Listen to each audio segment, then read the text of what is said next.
Salut à tous, aujourd'hui remontage du bas moteur du Peugeot bébé, on se retrouve tout de suite en zoom. Bon voilà, donc on est un peu plus proche des pièces et du moteur, donc on va pas perdre de temps. Qu'est-ce qu'il nous faut? Alors, il vous faut bien sûr vos carters avec vos goujons et les écrous adéquats. Il vous faut donc, si vous les changez, mais c'est toujours préférable de les changer, des nouveaux joints SPI. Donc hop, pour ma part, ça sera des joints de Peugeot, hein. Sur bébé et les premières Centro, il me semble que c'est les mêmes. Enfin, en tout cas, c'est ce que le vendeur m'a dit, mais je lui fais absolument confiance. Il vous faudra également un kit de plans de joints. Donc, alors, vous voyez, hop, j'ai payé 6,50 € pour tous les plans de joints, que ce soit culasse, en base, carter, pipe et pot. Donc, voilà, voilà. Bien sûr, il vous faudra un jeu de roulement. Alors, j'ai pris des SKF. J'en ai entendu dire que du bien, donc on va tester. Et si je peux faire un petit peu de pub, je vais faire de la pub pour la SARL d'Elbec, qui se situe à Terouanne, juste ici. Donc vous avez le numéro de téléphone, hop, en dessous, l'adresse email pour les contacter. Ils ont masse de pièces. De toute façon, le shop c'est simple, il y en a partout, et c'est absolument génial parce qu'ils sont super sympas. Et ils n'hésitent pas à vous donner des stickers. Bon, hop, j'en ai eu quelques-uns. J'en ai collé pas mal sur l'établi. Je sais pas si vous les avez vus dans la vidéo précédente. Mais en tout cas, ils sont super sympas, accueil super chaleureux. Donc ça, c'est cool. Il vous faudra également de l'huile. Donc, c'est pas l'huile avec laquelle je vais tourner dans mon mélange. Je vais prendre de la samouraï, mais c'est simplement pour le remontage. J'ai demandé des conseils, on m'a dit que c'était très bien. De l'huile, c'est de l'huile. Puis de toute façon, c'est simplement pour huiler légèrement les pièces, pour que tout rentre mieux. Donc ça sera parfait. Il vous faudra également un petit marteau, ou un plus gros comme vous voulez, enfin quelques douilles pour rentrer vos joints à l'intérieur. Donc là, une douille de la taille de votre joint. Donc ça c'est pas bien compliqué à trouver. Ou à la rigueur un tout petit tube en acier. Et il vous faudra également, alors soit un décapeur thermique, soit un chalumeau, mais il faut faire super attention à ne pas rester au même endroit, soit un sèche-cheveux. Donc voilà, voilà. Donc, on va pas perdre plus de temps, on va tout de suite commencer. Voilà, voilà. J'ai préparé un petit peu, j'ai mis des gants. Bon, comme vous voyez, je fais ça dans mon bureau. J'aurais très bien pu le faire dans le garage, mais il y a la voiture. Donc ça va être un peu emmerdant, j'ai pas envie d'abîmer. Alors, pour le plus petit joint, qui est du côté, si je me souviens bien, embrayage. Non, allumage, pardon. Oui, le plus petit joint se situe côté allumage, voilà. Et le plus gros côté embrayage, tout simplement. Pour le plus petit joint, j'ai pris une douille de 14 mm. Hop, hop, voilà. Et pour le plus gros, une 18 mm. Pour dire que ça vient appuyer sur le plastique du centre et non pas entre les deux pour pas l'élargir. Donc alors, on va prendre le carter allumage. Comme vous voyez, pardon. On va venir prendre notre petit joint. Donc alors la partie creuse toujours vers vous et la partie plate forcément vers l'extérieur. On vient tremper un petit peu son doigt dans l'huile, hop, il n'en faut pas énormément, et on vient l'appliquer autour du roulement. Voilà, tout simplement pour que ça rentre mieux. Pas être sorti de Saint-Cyr. Hop, je reprends un petit peu, je vais huiler légèrement le carter. Hop. Donc je viens, comme je vous l'ai dit, huiler légèrement le carter. Hop. Voilà. Impeccable. Et ensuite, je viens disposer mon joint à l'intérieur. Et on vient appuyer ne serait-ce qu'avec les doigts.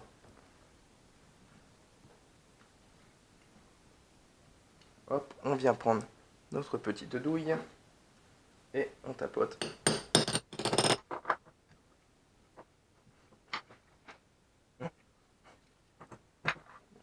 J'ai eu un peu de mal.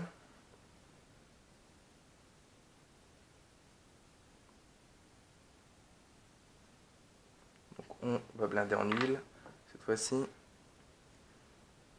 Et on va huiler au bon endroit.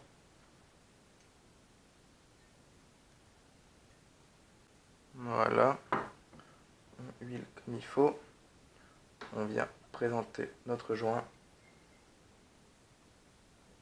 On va essayer d'exercer une pression constante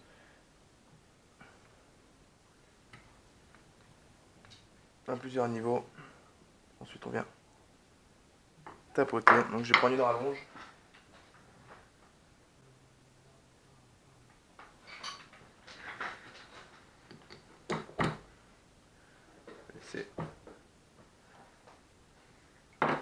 Bon, super, j'ai réussi à faire sortir le ressort.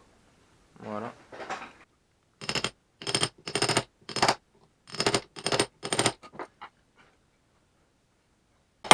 Voilà. Hop. Et votre premier joint est mis. Bon, effectivement, c'est un peu plus compliqué que prévu. Mais n'oublions pas que c'est la première fois que je le fais. Et j'apprends comme tout le monde. Donc voilà, donc le premier joint est inséré. Je vais le poser tranquillement sur le bureau. Hop.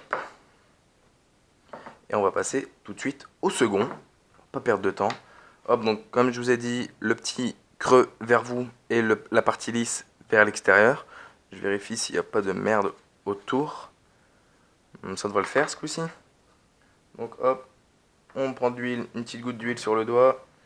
On en fout directement sur le carter. Donc je pense que cette vidéo sortira le 12. J'espère que je ne me trompe pas. Oh, donc là j'ai bien huilé comme il faut. Bien huilé comme un porc comme on dit. Et hop, je viens exercer une pression constante de chaque côté. Bien sûr, il y a toujours un côté qui sort de plus. Hop, je reprends ma douille, ce coup-ci, qui est d'une douille de 22. Et je viens tapoter.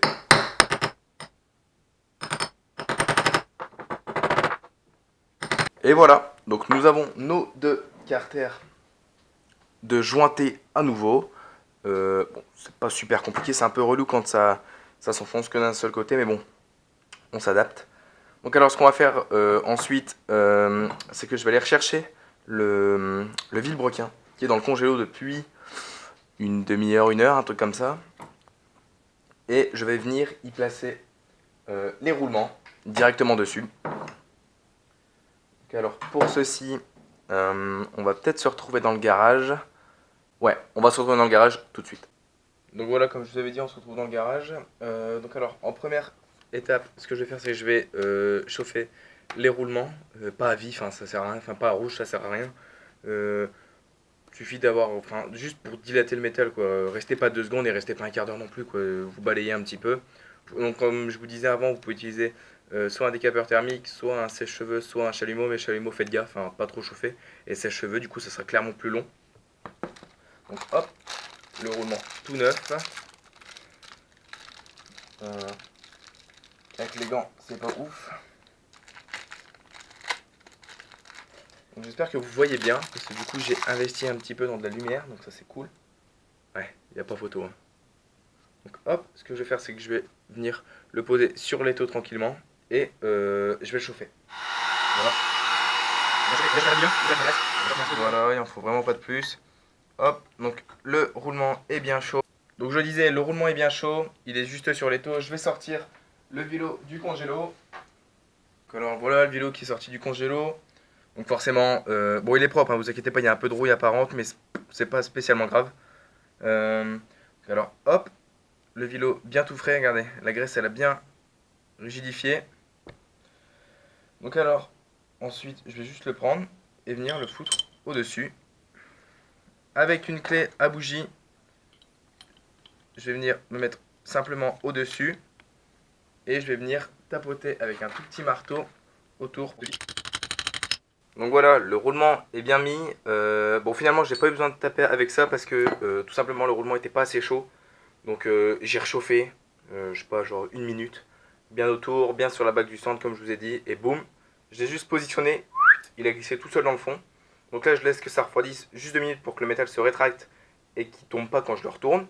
Et donc, du coup, je vous montre avec. Enfin, je vous montre toute la manip avec le roulement plus petit du coup. Donc, à tout de suite. Donc voilà, le roulement est bien mis. Hop, assurez-vous qu'il tourne bien. Là, franchement, c'est un bonheur. Je vais vous montrer vite fait les anciens qui étaient sur celui-ci. On a juste là. Donc, voilà, ça c'est le plus petit, je crois. Oui, ouais, voilà. Regardez. C'est pas pareil, hein. Donc alors, on va passer directement au deuxième roulement. Donc hop, on ouvre la petite boîte.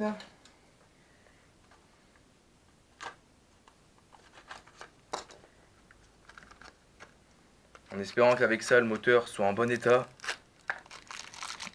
Effectivement, c'était bien le plus petit roulement. On craque l'emballage, hop, voilà. Et là, on est reparti pour, franchement bien, New End Spinner, voilà. Donc là, on est reparti pour le chauffer. Et on le remboîte dessus. Donc là, on est parti.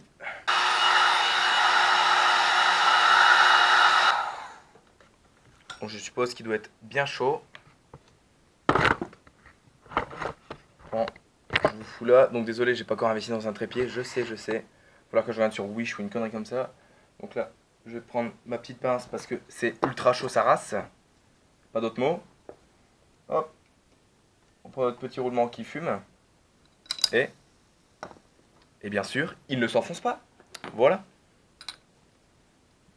On va prendre le petit marteau. Et voilà, il est rentré tout seul. Donc, on s'assure bien qu'il tourne. Voilà. Voilà comment remettre des roulements sur un vilebrequin.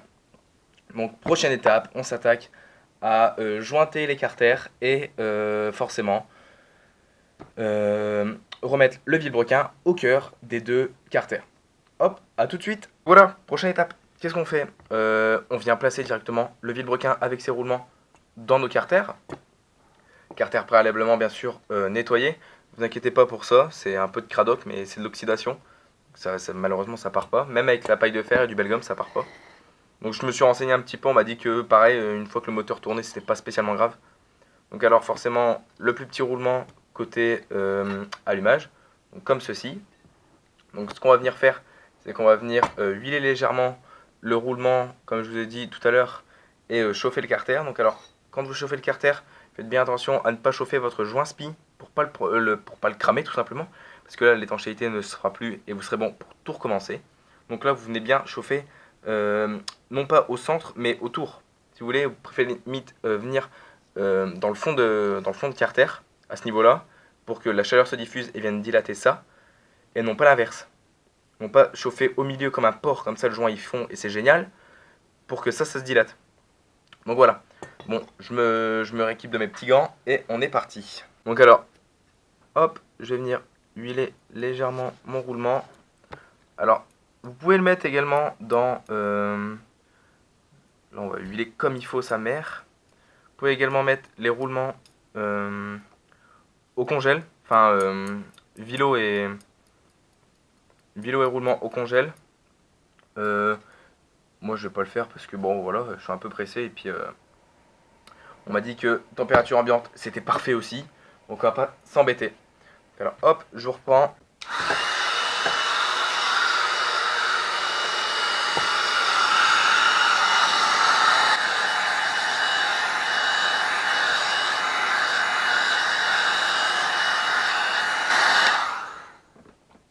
Donc ça devrait être suffisant. Les carters ont bien chauffé, mine de rien. Tac. Comme je vous ai dit, j'allais pas spécialement vous montrer cette étape parce que c'est une étape que je voulais pas louper. Et que j'ai loupé bien sûr.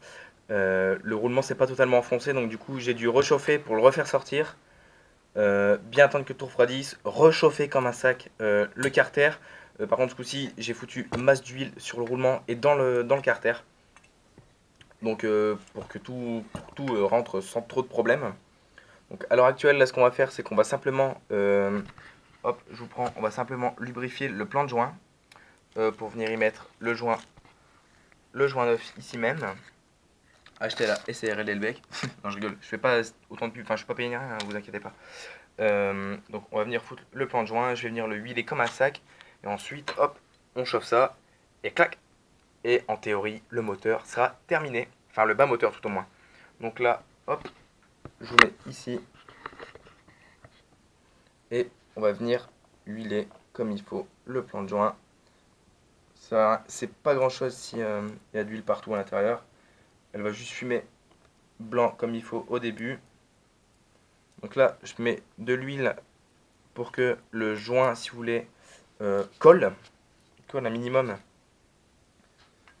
au carter. Et là, je viens le présenter. Alors, je suis désolé encore une fois pour le cadrage. J'ai pas de trépied, j'aurais bien voulu avoir un bon trépied bien haut, comme ça vous aurez bien tout vu.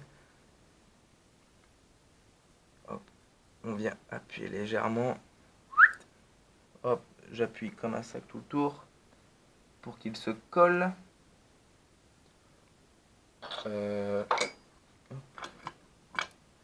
Petite technique qu'on m'a dit. Prenez une petite clé, bon là c'est du 11, parce qu'il y a des guides et vous tenez, hop, comme ça il passe bien autour des guides. Voilà. Hop, on le colle jusqu'en haut. Apparemment ici, il n'y a pas eu. Bon, voilà.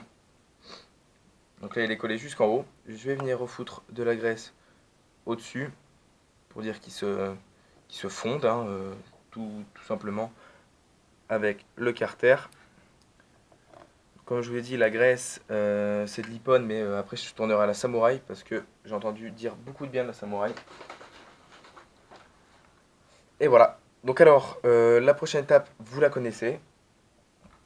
On va venir chauffer ce carter là et venir insérer le moteur au-dessus et tout fixer dans les guides. Hop, hop, hop, hop. Et une fois que ça sera fait, je vais venir serrer mes goujons en croix pour dire que, comme ça, pour que tout le carter soit bien serré. Donc là, je vais pas filmer parce que j'ai plus beaucoup de batterie et vous connaissez, hein, donc je vous reprends une fois que j'ai tout assemblé et que je serre le tout. Bon alors voilà, le haut moteur, enfin le bas moteur plutôt, est fini d'être monté. Bon, je vous ai pas montré quand je serrais en croix parce que j'en ai chié, mais à mort. Donc on s'en passera. Par contre, il va falloir que je trouve une technique là pour voir parce que mon filetage est vraiment pas beau. J'espère que ça se règle. Je pense au pire, je vais essayer de retarauder par au-dessus. Mais ce filetage là est vraiment fatigué. Ça me ferait franchement chier de devoir changer tout le moteur, quoi. Enfin, de rechanger de vilebrequin, quoi. Donc voilà, donc j'espère que la vidéo vous a plu.